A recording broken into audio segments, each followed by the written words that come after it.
Okay, next content natin is about 5S. Kasi lumalabas din to sa assessment sa TISDA. Nagpa-assess ka sample sa shielded metal arc welding sa SMAW.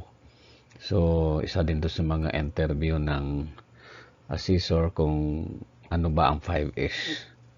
So, dapat alam natin to, anong 5S, anong kahalaga nito sa atin sa pagtatrabaho natin. So what is 5S? 5S is a workplace organization methodology that uses a list of 5 Japanese words. So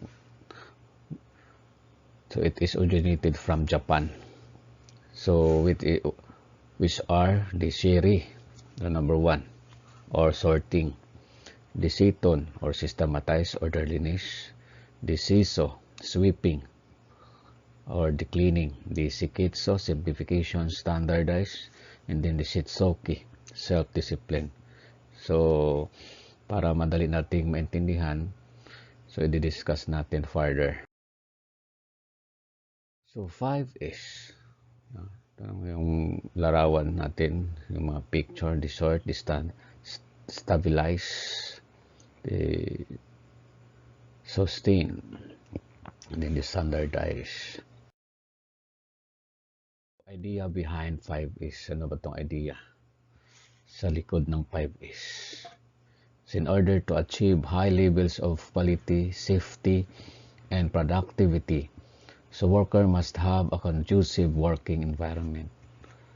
So helps create a better working environment and a consistently high quality process. So what are the objectives of 5S? So first, productivity, then safety, reduce waste, worker commitment. The number 1 or the first is the shiri or sorting. So anong ibig sabihin nito? So eliminate all unnecessary tools, parts, and instructions. So yung mga hindi na kailangan, ialis natin, lagay natin sa isang storage. So yung mga pwedeng ma-recycle, i-recycle natin. Example sa workshop, sa SMAW, so maraming nakakalat na mga gamit na hindi na kailangan, so i-eliminate natin.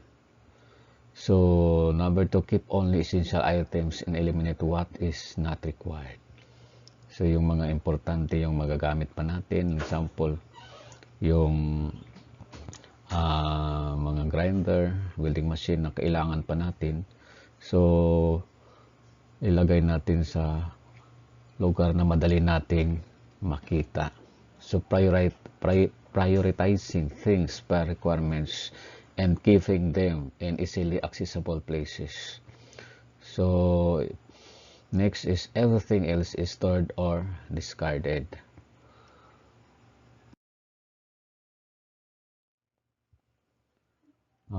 Makita natin sa larawan before and after.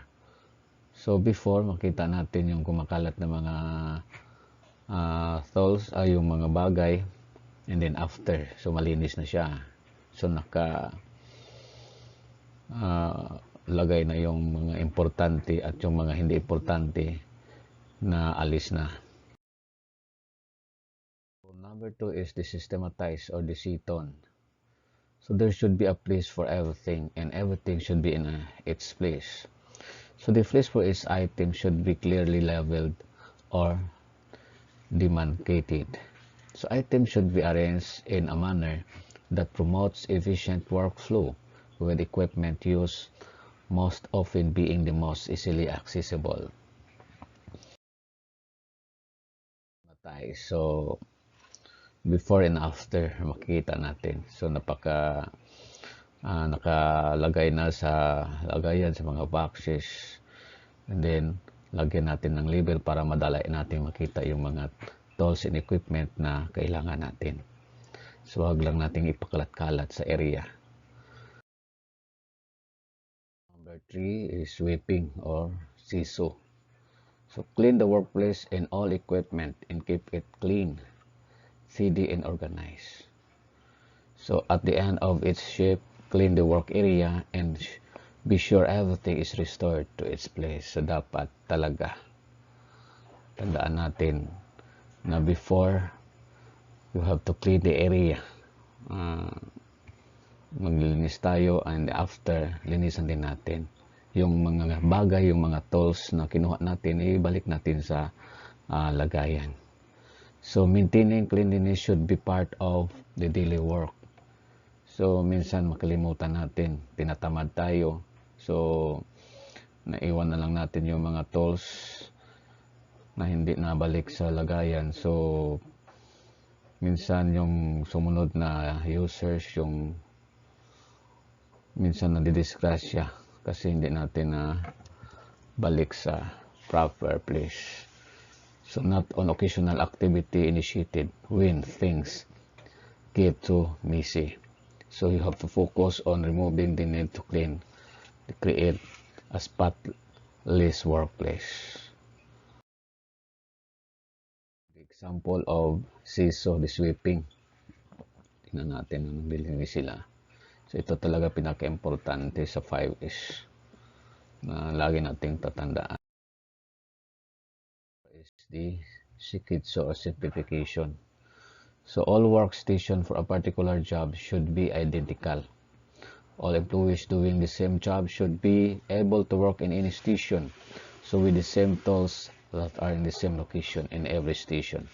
So, everyone should know exactly what is or her responsibility are for adhering to the first 3 is simplification, the before and after. So, makita natin sa larawan. This one is the self-discipline or sitsoki. So, maintain and review standards, maintain focus on this new way and do not allow a gradual decline back to the old ways. While thinking about the new way, also be thinking about yet better ways. So, kailangan natin na disiplina sa sarili. Minsan tinatamad tayo, but isipin natin na gawin natin to para maging productive yung trabaho natin. Lalong-lalong na pag sa actual na workplace na tayo. So, self-discipline. So, may disiplina tayo. Tingnan natin sa larawan. So, benefits of 5S. Ano mga benepisyo pag sinusunod natin tong 5S? So, improves organizational efficiency. So, reduces waste in all forms. Improves speed and quality of work. Performance. Improves safety. So, creates a visually attractive environment. So, maganda yung paligid natin. Maganda yung workplace natin. Health and safety is ensured. So, masisigurado natin yung safety natin. So, machine maintenance, quality, so productivity, lean manufacturing. So, time saving, quick retrieval, so accident and mistakes minimized. So, increases space, so it creates workplace ownership.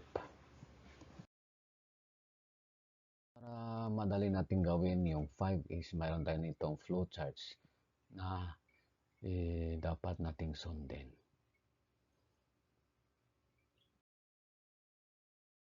In conclusion, the 5S practice is a well-recognized methodology used by the Japanese for improving the work environment. So it was found to be the key to quality and productivity. So the 5S practice helps everyone in the organization to live a better life. Following can be harnessed from the 5S. So number 1, neat and clean workplace. So smooth working, no obstruction, safety increases, productivity improves.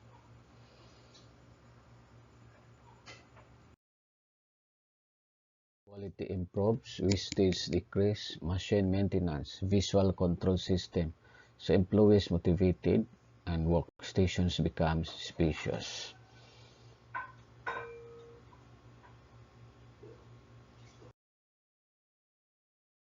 Maraming salamat sa panonood. So kung nagustuhan yung content ko, paki-like na lang po and then paki-subscribe na lang sa aking channel and then paki-hit na lang po na yung bell notification button para ma-notify kayo sa mga susunod ko pang mga video. And then sa gustong manood ng mga topic about pag-welding, tingnan na lang yung mga topic ko sa channel ko. So marami pong salamat.